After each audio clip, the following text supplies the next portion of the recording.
I am concerned that we may once again be facing another very dangerous escalation of violence in Gaza, with potentially catastrophic consequences. The last 2 days have shown how precariously close we came to the brink of war once again. The indiscriminate launching of rockets and mortars against towns and villages violates international law and places civilian lives at great risk. The launching of incendiary and explosive devices towards Israel must also stop.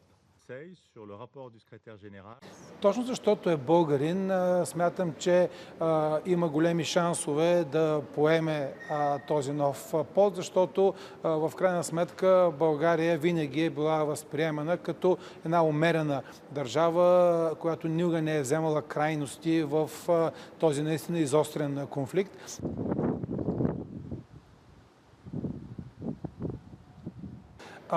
Още като външен министър той наистина наложи изключително балансирана политика на България в Близкия изток. България беше с изключително добре приета и в арабския свят, и от държавата Израел, така че нашата позиция винаги е била балансирана и той държеше на това.